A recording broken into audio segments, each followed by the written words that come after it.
Ravi colours இன்றைய trending பெண்களுக்கான exclusive கலெக்ஷனுடன் kurtis, palazzo pant, Patiala pant, துப்பட்டாக்கள், ஷேப்வேர்கள், நைட்டிகள், பிராண்டட் உள்ளாடைகளும் கிடைக்கும். ரவி கலர்ஸ், நேரு வீதி, ராஜா தியேட்டர் சிக்னல் அருகில், புதுச்சேரி. வணக்கம். முக்கிய செய்திகள். முதியோர்களுக்கான உதவித்தொகை உயர்வு, முதலமைச்சர் ரங்கசாமி தகவல். புதுச்சேரியில் ஆட்சியில் பங்கு கொடுக்க கூடாது, காங்கிரஸ் மேலிட தலைவர்களிடம் நிர்வாகிகள் வலியுறுத்தல். பொது இடத்தில் ரகளை செய்தவர்கள் கைது, மது குடித்த 14 பேர் மீது வழக்கு பதிவு. பொதுப்பணித்துறை அமைச்சர் அலுவலகம் முன்பு தர்ணா போராட்டம், உடனடியாக பணிகளை விரைந்து முடிக்க சுயேட்சை சட்டமன்ற உறுப்பினர் வலியுறுத்தல்.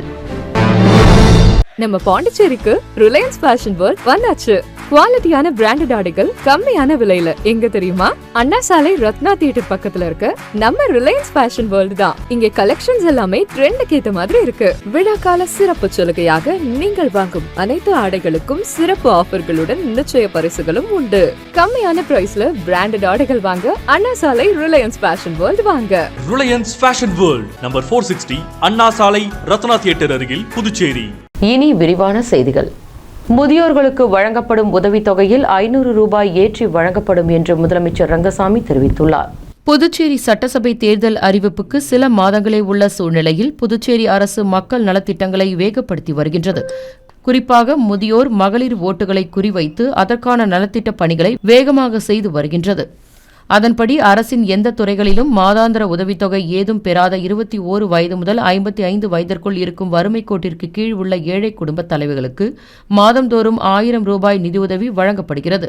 இந்த உதவித்தொகையை 2500 ரூபாயாக உயர்த்தி வழங்கப்படும் எனவும், முதியோர்களுக்கு வழங்கப்படும் உதவித்தொகையில் கூடுதலாக 500 ரூபாயை சேர்த்து வழங்கப்படும் என்றும், வீடு கட்டும் திட்டத்திற்கு மத்திய அரசிடம் நிதியுதவி பெற்று தற்பொழுது முதற்கட்டமாக அளிக்க தொடங்கியுள்ளதாகவும், பண்டிகை காலங்களில் அளிக்கப்பட வேண்டிய தொகைகளையும் குறித்த நேரத்தில் அளிக்கப்படுவதாகவும், இதுபோன்று அரசு பல நலத்திட்டங்களை செய்து வருவதாக முதலமைச்சர் ரங்கசாமி பெருமிதத்துடன் தெரிவித்துள்ளார். ஏழை எளிய மக்களுக்கான நலத்திட்டங்கள், குறிப்பாக முதியோர் உதவித்தொகையை அரசு உயர்த்தி வழங்கி வருவதை நீங்கள் பார்க்கலாம். இப்பொழுது கூட 500 ரூபாய் முதியோர் உதவித்தொகை உயர்த்தி வழங்கப்பட இருக்கின்றது. வருகின்ற பிப்ரவரி மாதம் முதல் அந்த 500 ரூபாய் உயர்த்தி வழங்கப்பட்ட உதவித்தொகை அங்கே மக்களுக்கு, நம்முடைய புதுச்சேரி மாநில மக்களுக்கு கிடைக்கும். குடும்ப தலைவிக்கான திட்டம் கொண்டு வரப்பட்டு எந்த ஒரு அரசு உதவி பெறாத குடும்ப தலைவிக்கு 1000 ரூபாய் வழங்கப்படும் என்று அரசு அறிவித்து அதனை செயல்படுத்தி வருகின்றது. இப்பொழுது அந்த உதவித்தொகையை 2500 ரூபாயாக உயர்த்தி பிப்ரவரி மாதம் 7ஆம் தேதி முதல் மக்களுக்கு, அந்த குடும்ப தலைவர்களுக்கு கிடைப்பதற்கான ஆணையை அரசு வழங்கியிருக்கின்றது. அதனால் அந்த உதவித்தொகை அடுத்த மாதம் முதல் நிச்சயமாக உங்களுக்கு கிடைக்கும். தமிழகத்தில் இந்தியா கூட்டணியில் இடம்பெற்றுள்ள காங்கிரஸ் ஆட்சியில் பங்கு வேண்டும் என போர்க்கொடி உயர்த்தியுள்ளது. திராவிட முன்னேற்றக் கழகம் தரப்பில் ஆட்சியில் பங்கு கிடையாது என திட்டவட்டமாக மறுப்பு தெரிவித்து வருகின்றது. இதனால் இந்தியா கூட்டணியில் பிளவு ஏற்படுமா என்ற நிலை உருவாகியுள்ளது. இதனை அடுத்து காங்கிரஸ் தலைமை தமிழகம், புதுச்சேரி காங்கிரஸ் நிர்வாகிகளை டெல்லிக்கு அழைத்து தனித்தனியாக கருத்து கேட்டுள்ளது. தமிழக காங்கிரசார் திராவிட முன்னேற்றக் கழகத்துடன் கூட்டணியில் தொடர வேண்டும் எனவும், அதே நேரத்தில் ஆட்சியிலும் பங்கை கேட்டு பெற வேண்டும் என வலியுறுத்தப்பட்டுள்ளது. இதனைத் தொடர்ந்து புதுச்சேரி காங்கிரசார் அகில இந்திய தலைவர் மல்லிகா அர்ஜுனே கார்கே, பாராளுமன்ற எதிர்க்கட்சித் தலைவர் ராகுல் காந்தி ஆகியோரை சந்தித்து பேசியுள்ளனர். அப்பொழுது கூட்டணி குறித்து தாங்கள் முடிவெடுப்பதாக ஆரம்பத்தில் மேலிடம் தெரிவித்துள்ளது. தொடர்ந்து புதுச்சேரி அரசியல் நிலவரத்தை கேட்டறிந்துள்ளனர். அப்பொழுது புதுச்சேரி காங்கிரசார் தமிழகத்தில் ஆட்சியில் பங்கு இல்லாவிட்டால் புதுச்சேரியிலும் ஆட்சியில் பங்கு செய்யக்கூடாது என வலியுறுத்தியுள்ளனர். அப்பொழுது புதுவை காங்கிரசார் தமிழகத்தில் ஆட்சியில் பங்கு இல்லாவிட்டால் புதுவையிலும் ஆட்சியில் பங்கு கொடுக்கக்கூடாது என வலியுறுத்தியுள்ளனர். மேலும் புதுச்சேரியில் அதிக தொகுதிகளில் போட்டியிட்டு மெஜாரிட்டிக்கான பலம் பெறும் வகையில் தொகுதிகளை பெற வேண்டும் எனவும் வலியுறுத்தியுள்ளனர். இதேபோல் 2016இல் புதுச்சேரியில் காங்கிரஸ் 15 இடங்களில் வெற்றி பெற்றது என்றும், மெஜாரிட்டிக்கு கூடுதலாக ஒரு இடம் தேவையாக இருந்தது. ஆனாலும் திராவிட முன்னேற்றக் கழகத்தில் 2 பேர் வெற்றி பெற்று ஆதரவு அளித்ததாகவும், அமைச்சரவையில் பங்கு தரவில்லை என்றும், இதனால் வருகின்ற 2026 சட்டமன்ற தேர்தலிலும் தமிழகத்தில் திராவிட முன்னேற்றக் கழகம் ஆட்சியில் பங்கு தராவிட்டால் புதுச்சேரியில் காங்கிரஸ் மட்டுமே ஆட்சி அமைக்க வேண்டும் என கட்சி மேலிட தலைவர்களிடம் புதுச்சேரி காங்கிரசார் வலியுறுத்தியுள்ளனர். பொது இடத்தில் ரகளை செய்த 10 பேரை காவல்துறையினர் கைது செய்துள்ளனர். புதுச்சேரி காவல்துறை துணைத் தலைவர் சத்யசுந்தரம் தலைமையில் காவலர்கள் பாகூர் சோரியாங்குப்பம் பகுதியில் திடீர் ரோந்து பணியில் ஈடுபட்டனர். அப்பொழுது புறவழி சாலை பகுதியில் பொதுமக்களுக்கு இடையூறு ஏற்படுத்தும் விதமாக குடிமகன்கள் அமர்ந்து மது அருந்திக் கொண்டிருந்துள்ளனர். இதனை கண்ட டிஐஜி பொது இடங்களில் மது அருந்துபவர்கள் மீது நடவடிக்கை எடுக்க காவலர்களுக்கு உத்தரவிட்டார். அதன் பேரில் பாகூர் பகுதியில் பொது இடங்களில் மது அருந்திய 10 பேர் மீதும், கிருமாம்பாக்கம் பகுதியில் 4 பேர் மீதும் காவல்துறையினர் வழக்கு பதிவு செய்து விசாரித்து வருகின்றனர். இதேபோல் மேட்டுப்பாளையம் பகுதியில் காவலர்கள் ரோந்து சென்றுள்ளனர். ஐடிஐ பள்ளிக்கு செல்லும் சாலையில் வாலிபர்கள் மது போதையில் நின்று கொண்டு அந்த வழியாக செல்பவர்களை அவதூறாக பேசி ரகளையில் ஈடுபட்டுள்ளனர். அவர்களையும் பிடித்து விசாரித்துள்ளனர். அவர் சண்முகாபுரத்தை சேர்ந்த பிரபு என்பது தெரியவந்துள்ளது. அவரை காவல்துறையினர் கைது செய்துள்ளனர். மேலும் தர்மாபுரி பகுதியில் குடி போதையில் ரகளை செய்த சொக்கநாதன்பேட்டையை சேர்ந்த வெங்கடேசன் என்பவரையும் கைது செய்துள்ளனர். மேலும் முத்தியால்பேட்டை முருகன் வீதியில் ரகளை செய்த அதே பகுதியை சேர்ந்த அரிகரன், விக்னேஷ், பிரதீஷ், தேங்காய்திட்டு துறைமுகம் அருகே ரகளையில் ஈடுபட்ட காராமணிக்குப்பத்தை சேர்ந்த தாமோதரன், முதலியார்பேட்டையை சேர்ந்த விஸ்வா, வானரப்பேட்டையை சேர்ந்த சரவணகுமார், துளசி ராமன், வில்லியனூர் பகுதியை சேர்ந்த மணி ஆகியோரை அந்தந்த பகுதிகளில் காவல்துறையினர் கைது செய்ததும் குறிப்பிடத்தக்கது. பொதுப்பணித்துறை அமைச்சர் அலுவலகம் முன்பு சுயேட்சை சட்டமன்ற உறுப்பினர் நேரு தர்ணாவில் ஈடுபட்டதால் பரபரப்பு ஏற்பட்டது. புதுச்சேரி உருளையன்பேட்டை தொகுதியில் பொதுப்பணித்துறை சார்பில் அடிக்கல் நாட்டு விழா நடைபெற்று பணிகள் எதுவும் நடைபெறாமல் இருந்துள்ளது. குடிநீர் சுத்திகரிப்பு நிலையம் அமைக்கப்படவில்லை. சாலை வாய்க்கால் மேம்பாட்டு பணிகள் நடைபெறாமல் இருந்துள்ளது. உப்பனாறு வாய்க்கால் சுத்தம் செய்யப்படவில்லை என தொகுதியின் சுயேட்சை சட்டமன்ற உறுப்பினர் நேரு குற்றம் சாட்டியுள்ளார். இந்த பணிகள் நடைபெறாததை கண்டித்து சட்டசபையில் உள்ள பொதுப்பணித்துறை அமைச்சர் லட்சுமி நாராயணன் அலுவலகம் முன்பு நாற்காலியில் அமர்ந்து தர்ணா போராட்டத்தில் ஈடுபட்டார். இதனை அடுத்து அமைச்சரின் உதவியாளர் அவரை சமாதானப்படுத்த முயற்சி செய்துள்ளார். ஆனால் அவர் சமாதானம் அடையாமல் இருந்துள்ளார். இதனிடையே அமைச்சர் லட்சுமி நாராயணன் பொதுப்பணித்துறை அதிகாரிகளை அலுவலகத்திற்கு வரவழைத்து அவர்களிடம் உருளையன்பேட்டை தொகுதியில் நடைபெறும் பணிகள் குறித்து அமைச்சர் லட்சுமி நாராயணன் ஆலோசனை மேற்கொண்டார். இதனைத் தொடர்ந்து பொதுப்பணித்துறை அதிகாரிகளும் சட்டமன்ற உறுப்பினர் நேருவை சமாதானம் செய்யும் முயற்சியில் ஈடுபட்டுள்ளனர். இதனால் சற்று நேரம் அங்கு குழப்பம் நிலவியது. புதுச்சேரி மறைமலை அடிகள் சாலையில் பேருந்துகள் மற்றும் பிற வாகனங்களை காவல்துறையினர் திடீர் ஆய்வு மேற்கொண்டனர். புதுச்சேரி நகரின் முக்கிய போக்குவரத்து சாலையாக விளங்கும் மறைமலை அடிகள் சாலையில் போக்குவரத்து காவலர்கள் அதிரடி சோதனையில் ஈடுபட்டனர். குறிப்பாக அவ்வழியாக செல்லும் தனியார் மற்றும் அரசு பேருந்துகளில் ஆய்வு மேற்கொள்ளப்பட்டது. பேருந்து ஓட்டுநர்கள் போக்குவரத்து விதிகளை மீறுவதாகவும் அனுமதிக்கப்பட்ட இடங்களை தவிர மற்ற இடங்களில் பேருந்துகளை நிறுத்தி பயணிகளை ஏற்றி செல்வதாகவும் புகார்கள் எழுந்த வண்ணம் இருந்துள்ளது. இதனைத் தொடர்ந்து போக்குவரத்து காவல் ஆய்வாளர் தலைமையிலான குழுவினர் மறைமலை அடிகள் சாலையில் முகாமிட்டு சோதனை மேற்கொண்டனர். மேலும் விதி மீறல்களில் ஈடுபட்ட பேருந்துகளின் ஓட்டுநர்களுக்கு அபராதம் விதிக்கப்பட்டதுடன் பயணிகளுக்கு இடையூறு ஏற்படாத வகையில் பேருந்துகளை இயக்க வேண்டும் என காவல்துறையினர் கடும் எச்சரிக்கை விடுத்தனர். இந்த திடீர் சோதனையால் அப்பகுதியில் சிறிது நேரம் பரபரப்பு நிலவியது. புதுச்சேரியில் சுற்றுலா பயணிகள் இன்றி கடற்கரை வெறிச்சோடி காணப்பட்டுள்ளது. டிசம்பர் மாதம் தொடங்கியதில் இருந்தே புதுச்சேரி கடற்கரை சாலை, பிரெஞ்சு குடியிருப்பு பகுதிகள் மற்றும் ஆன்மீக தலங்களில் மக்கள் கூட்டம் அலைமோதியது. குறிப்பாக கிறிஸ்துமஸ் மற்றும் ஆங்கில புத்தாண்டு கொண்டாட்டத்திற்காக வெளி மாநிலங்களில் இருந்தும் வெளிநாடுகளில் இருந்தும் ஆயிரக்கணக்கான சுற்றுலா பயணிகள் புதுச்சேரியில் குவிந்தனர். இதனால் கடற்கரை சாலை எப்பொழுதும் மக்கள் கூட்டத்தால் களைகட்டி காணப்பட்டது.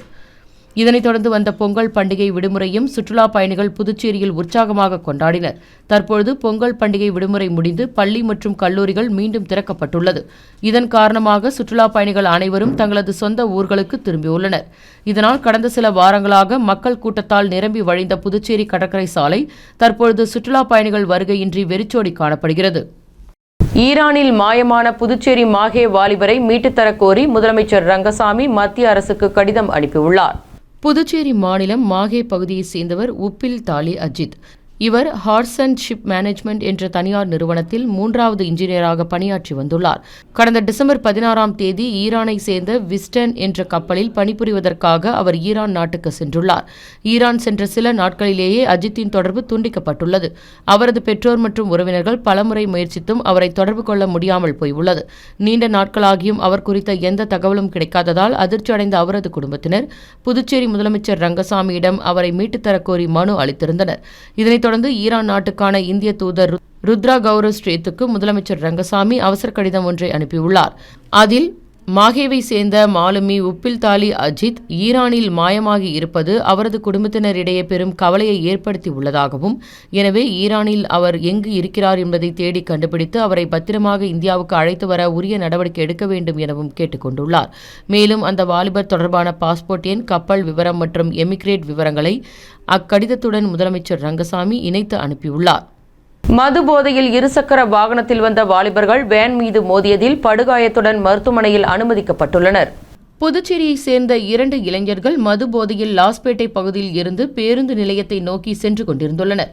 அப்பொழுது கருவடிக்குப்பம் பகுதியில் எதிரே வந்த வேன் மீது இளைஞர்கள் நேருக்கு நேர் மோதியதில் வேனின் முன்பக்கத்தில் இருசக்கர வாகனம் சிக்கிக் கொண்டுள்ளது. தொடர்ந்து இந்த விபத்தில் காயமடைந்த இளைஞர்களை அங்கிருந்தவர்கள் மீட்டு அரசு மருத்துவமனைக்கு சிகிச்சைக்காக அனுப்பி வைத்தனர். மேலும் இந்த விபத்து தொடர்பாக லாஸ்பேட்டை காவல் நிலைய காவல்துறையினர் வழக்கு பதிவு செய்து விசாரணை மேற்கொண்டு வருகின்றனர். புதுச்சேரியில் 2 நாட்களுக்கு வறண்ட வானிலையே நிலவும் என சென்னை வானிலை ஆய்வு மையம் தகவல் தெரிவித்துள்ளது. தமிழகத்தில் கடந்த அக்டோபர் 16 துவங்கிய வடகிழக்கு பருவமழை ஜனவரி 16 விலகுவது வழக்கம். நடப்பாண்டு வடகிழக்கு பருவமழை விலகுவதற்கான சாத்தியக்கூறுகள் காணப்படுகிறது என ஜனவரி 15 தெரிவிக்கப்பட்டது. அதன்படி ஜனவரி 19 அல்லது 20 ஆகிய தேதிகளில் வடகிழக்கு பருவமழை விலக வாய்ப்புள்ளதாகவும், இந்நிலையில் குமரிக்கடல் மற்றும் அதனை ஒட்டிய பகுதிகளின் மேல் வளிமண்டல கீழடுக்கு சுழற்சி நிலவுவதாகவும், தமிழகம் மற்றும் புதுச்சேரியில் ஜனவரி 19, 20 ஆகிய தேதிகளில் வறண்ட வானிலையே காணப்படும் என்றும், அதிகாலை வேளையில் லேசான பனிமூட்டம் நிலவும் எனவும் தெரிவிக்கப்பட்டுள்ளது. மேலும் தமிழகத்தின் கடலோர மாவட்டங்களில் சில இடங்களில் 23 முதல் மிதமான மழை பெய்ய வாய்ப்புள்ளதாக சென்னை வானிலை ஆய்வு மையம் தெரிவித்துள்ளது. தமிழக வெற்றிக் கழகம் சார்பில் கழக வளர்ச்சி மற்றும் செயல்பாடுகள் குறித்த ஆலோசனைக் கூட்டம் நடைபெற்றது. புதுச்சேரி மாநிலம் அரியாங்குப்பம் தொகுதியில் தமிழக வெற்றிக் கழகம் சார்பாக சமூக சேவகர் குமரவேல் ஏற்பாட்டில் அரியாங்குப்பம் பகுதியில் உள்ள காமராஜர் திருமண மண்டபத்தில் பூத் கமிட்டி மற்றும் தொகுதி நிர்வாகிகளுடன் கழக வளர்ச்சி மற்றும் செயல்பாடுகள் குறித்த ஆலோசனைக் கூட்டம் நடைபெற்றது. இக்கூட்டத்தில் முன்னாள் சட்டமன்ற உறுப்பினர் சுவாமிநாதன், சமூக ஊடக பிரிவு இணை ஒருங்கிணைப்பாளர் நிரேஷ்குமார், புதுச்சேரி மாநில நிர்வாகிகள் புதியவன், அரியாங்குப்பம் தொகுதி தலைமை நிர்வாகி வசந்தராஜா மற்றும் அணி தலைமை நிர்வாகி பிரபு ஆகியோர் முன்னிலை வகித்தனர். மேலும் இக்கூட்டத்தில் கழக தோழர்கள், தொண்டர்கள் என அனைவரும் கலந்து கொண்டு சிறப்பித்தனர். கடல் அரிப்பை தடுக்க உடனடி நடவடிக்கைகளை மேற்கொள்ள வேண்டும் என்று அண்ணா திராவிட முன்னேற்றக் கழக தொண்டர்கள் உரிமை மீட்புக் குழு செயலாளர் ஓம்சக்தி சேகர் வலியுறுத்தியுள்ளார். அண்ணா திராவிட முன்னேற்றக் கழக உரிமை மீட்புக் கழகம் மாநில செயலாளர் ஓம்சக்தி சேகர் வெளியிட்டுள்ள அறிக்கையில், புதுச்சேரியில் கனகசெட்டிக்குளம் முதல் மூர்த்தி புதுக்குப்பம் வரை சுமார் 15 மீனவ கிராமங்கள் உள்ளதாகவும், மொத்தமாக 24 கிலோமீட்டர் கடற்கரை பகுதியை பாதுகாப்பாகவும் வலுப்படுத்தவும் கடல் அரிப்பை தடுக்கவும் 1000 கோடி மதிப்பிலான திட்டங்கள் செயல்படுத்தப்படும் என கடந்த சட்டப்பேரவை கூட்டத்தொடரில் அறிவிக்கப்பட்டதோடு, இன்னும் அந்த அறிவிப்பாகவே உள்ளது என்றும் கூறியுள்ளார். மேலும் காற்று மற்றும் நிலத்தடி நீர் மாசுபட்டால் ஏற்படும் பாதிப்புகளை மக்கள் உடனடியாகவோ அல்லது ஏதாவது ஒரு வகையிலோ உணர முடிகிறது என்றும், ஆனால் கடற்கரையோர சூழலில் பாதிப்புகள் குறித்த விவாதங்கள் பொதுமக்களின் கவனத்தை போதுமான அளவில் ஈர்ப்பதில்லை என்றும், சமீபத்திய அறிக்கையின்படி இந்தியாவின் கடற்கரை பகுதிகளில் 33.6% பகுதி கடல் அரிப்புக்கு ஆளாகி வருகிறது என்றும், இந்தியாவின் 9 மாநிலங்கள் கடலோரமாக அமைந்துள்ளது. அவற்றில் கிழக்கு கடற்கரையோரமாக அமைந்த மாநிலங்களில் கடல் அரிப்பு அச்சுறுத்தல் காணப்படுவதாக அறிக்கை தெரிவிக்கிறது என்றும், புதுச்சேரி மாநிலத்தின் மீனவ கிராமங்களில் கடல் அரிப்பு தற்பொழுது ஒரு முக்கிய பிரச்சனையாக மாறி வருகிறது என்றும், கடலூர் தாழாங்குடாவில் மீன்பிடி துறைமுகம் அமைக்கும் பணியில் தமிழக அரசு நடவடிக்கை எடுத்து வருகின்றது. அங்கு கடலுக்குள் சுமார் 250 மீட்டர் தூரத்திற்கு பாறாங்கற்கள் கொட்டும் பணிகள் நடைபெற்று வருவதாகவும், இதன் காரணமாக புதுச்சேரி மாநிலத்தில் கடல் அரிப்பு அதிகரித்து மீனவ கிராமங்கள் பாதிப்புள்ளாகும் அபாயம் உள்ளது எனவும், இந்த நிலையை கட்டுக்குள் கொண்டுவராமல் காலம் தாழ்த்தினால் மீனவ கிராமங்களின் கடற்கரை அழியும் என்றும் கூறியுள்ளார். மேலும் கடற்கரையோர சுற்றுலா வளர்ச்சி மற்றும் மீன்பிடி தொழில் வளர்ச்சி ஆகியவற்றில் மட்டும் கவனம் செலுத்தாமல் கடற்கரைகளை பாதுகாப்பதிலும் அதன் மூலம் சூழலில் சமநிலையை உறுதிப்படுத்துவதிலும் அரசு கூடுதல் கவனம் செலுத்த வேண்டிய அவசியம் உள்ளது எனவும், புதுச்சேரி அரசு இதனை உணர்ந்து கடல் அரிப்பை தடுக்க உடனடி நடவடிக்கைகளை மேற்கொள்ள வேண்டும் எனவும் வலியுறுத்தியுள்ளார். குற்றம் அதிகரிப்புக்கான காரணம் குறித்து காவல் நிலையங்களில் ஆய்வு நடத்த உத்தரவிடப்பட்டுள்ளது.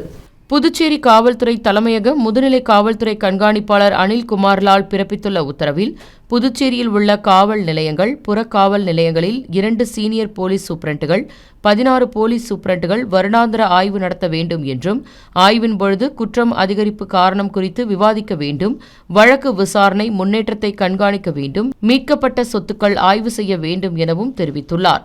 மேலும் வரதட்சணை மரணங்கள் குறித்து உள்துறை அமைச்சக அறிவுறுத்தல்கள் பின்பற்றப்படுகிறதா எனவும் ஆய்வு செய்ய வேண்டும் என்றும், இறுதியாக காவல் நிலைய செயல்பாடுகள் மேம்படுத்தும் வழிமுறைகளை பரிந்துரைக்க வேண்டும், பணியாளர்களின் குறைகளை விமர்சிப்பதாக ஆய்வு இருக்கக்கூடாது என்றும், காவல் நிலையங்களில் செயல்பாடுகளை மேம்படுத்துவதாக அமைய வேண்டும், ஆய்வினால் அதிகாரிகள் தங்கள் கீழ் பணியாற்றுபவர்களின் செயல்திறன், விசாரணையின் தரம், தடுப்பு நடவடிக்கைகள், சிரமங்களை அறிய முடியும் என்றும் தெரிவித்துள்ளார். மேலும் தேவைப்பட்டால் காவல் நிலைய அதிகாரிகள் காவலர்கள் மீது நடவடிக்கை எடுக்க பரிந்துரைக்க வேண்டும் என்றும், ஆய்வு அறிக்கையை 6 பிரதிகளாக தயாரிக்க வேண்டும், இதை காவல் நிலைய அதிகாரி, காவல் சூப்பரண்ட், முதுநிலை காவல்துறை கண்காணிப்பாளர், டிஐஜி, ஐஜி, டிஐபிக்கு அனுப்பி வைக்க வேண்டும். இந்த ஆய்வை பிப்ரவரி 15ஆம் தேதிக்குள் முடித்து மார்ச் 15ஆம் தேதிக்குள் அதிகாரிகளிடம் சமர்ப்பிக்க வேண்டும் என இந்த உத்தரவில் குறிப்பிட்டுள்ளார். உப்பளம் தொகுதியில் சாலை புதிய வாய்க்கால் பணியை விரைந்து முடிக்க வேண்டும் என்று பொதுப்பணித்துறை அதிகாரியிடம் சட்டமன்ற உறுப்பினர் அனிபால் கென்னடி வலியுறுத்தியுள்ளார். உப்பளம் தொகுதி சட்டமன்ற உறுப்பினர் அனிபால் கென்னடி பொதுப்பணித்துறை தலைமை பொறியாளர் வீரசெல்வத்தை நேரில் சந்தித்து உப்பளம் தொகுதியில் நடைபெற வேண்டிய வளர்ச்சிப் பணிகள் குறித்து ஆலோசனை மேற்கொண்டார். அப்பொழுது துறைமுகம் சென்றடையும் டாக்டர் அம்பேத்கர் சாலை வாய்க்கால் பணிகளை விரைந்து முடிக்க வேண்டும் எனவும், வீரன் கோவில், நேதாஜி நகர் 2வது தெற்கு பகுதியில் புதிய வாய்க்கால் அமைக்கும் பணிகளை தொடங்க வேண்டும் என்றும், உப்பளம் தொகுதி முழுவதும் குடிநீர் பிரச்சினை உள்ள பகுதிகளில் பழுதடைந்த தண்ணீர் குழாய்களை மாற்றி அதன் பின்னர் சாலைகளை புதியதாக அமைத்து தர வேண்டும் உள்ளிட்ட கோரிக்கைகளை சட்டமன்ற உறுப்பினர் அனிபால் கென்னடி வலியுறுத்தியுள்ளார். இதுகுறித்து ஆலோசனைக் கூட்டம் நடத்தி உரிய தீர்வு காண முடிவு செய்யப்படும் என்று பொதுப்பணித்துறை தலைமை பொறியாளர் உறுதியளித்துள்ளார். இந்த சந்திப்பின் பொழுது தொகுதி செயலாளர் சக்திவேல், கிளை செயலாளர் சத்ரு, ராகேஷ் உள்ளிட்டோர் உடனிருந்துள்ளனர். புதுச்சேரியில் நடைபெற்று வரும் குணா குகை கண்காட்சியை காண திரளான பொதுமக்கள் படையெடுத்து செல்கின்றனர். புதுச்சேரியில் தற்பொழுது குணா குகை கண்காட்சி நடைபெற்று வருகிறது. இது முருகா தியேட்டருக்கு பின்புறம் உள்ள அரசு கண்காட்சி மைதானத்தில் அமைக்கப்பட்டுள்ளது. கொடைக்கானல் குணா குகையை ஒத்த அமைப்புடன் திகில் அனுபவம், ராட்டினங்கள், விளையாட்டுகள், பொருட்கள் விற்பனை என குடும்பத்துடன் பொழுதை கழிக்க ஏற்றதாக உள்ளது. நுழைவு கட்டணம் 80 ரூபாயும், வாகன நிறுத்தும் இடத்திற்கு 20 ரூபாயும் வசூலிக்கப்படுகின்றது. இதில் சிறப்பு அம்சங்களாக கொடைக்கானல் குணா குகையை போன்ற அமைப்பு, திகில் குகை, இயந்திர மிருகங்கள், நீர்வீழ்ச்சி போன்ற அமைப்புகள், குழந்தைகளுக்கான விளையாட்டுகளாக ராட்டினங்கள், ஸ்னோ வேர்ல்ட், ஐஸ்கிரீம் போன்ற வசதிகள், பல்வேறு பொருட்கள் வாங்குவதற்கான கடைகள், 57 வகையான உணவுகள் கொண்ட ஸ்டால்கள் என பிரம்மாண்டத்துடன் இப்பகுதியில் கண்காட்சி அமைக்கப்பட்டுள்ளது. கண்காட்சியானது வருகின்ற 26ஆம் தேதியுடன் நிறைவடைய உள்ளதால் பொதுமக்கள் கூட்டம் கூட்டமாக படையெடுத்து வருகின்றனர். அடுத்து வருவது புதுச்சேரியின் இன்றைய தங்கம் மற்றும் வெள்ளி விலை நிலவரம். இன்றைய தங்கம் வெள்ளி விலை விவரம். புதுவையில் இன்றைய தங்கம் வெள்ளி விலை விவரம் வழங்குபவர்கள் முத்து கோல்ட் ஹவுஸ், பாண்டிச்சேரி. தங்கம் 1 கிராம் 13,355 ரூபாய். இன்றைய தங்கம் வெள்ளி விலை விவரம். வெள்ளி 10 கிராம் 3,150 ரூபாய். இத்துடன் ஏஎம்என் செய்திகள் நிறைவடைந்தன. வணக்கம். உங்கள் முத்து சில்க் ஹவுஸின் புதுச்சேரி நேரு வீதி வணிக திருவிழா வருகின்ற ஜனவரி 1 முதல் பிப்ரவரி 20 வரை. நீங்கள் வாங்கும் ஆடைகளுக்கு பரிசு கூப்பன்களை பெற்று உங்களுக்கான பரிசுகளை வென்று மகிழ்ச்சி அடையுங்கள். முத்து சில்க் ஹவுஸ், புதுச்சேரி. உங்கள் ஏஎம்என் டிவி செய்திகளை யூடியூபில் உடனுக்குடன் காண ஏஎம்என் டிவி பாண்டிச்சேரி சேனலை சப்ஸ்கிரைப் செய்யுங்கள். பெல் பட்டனை மறக்காமல் கிளிக் செய்யுங்கள்.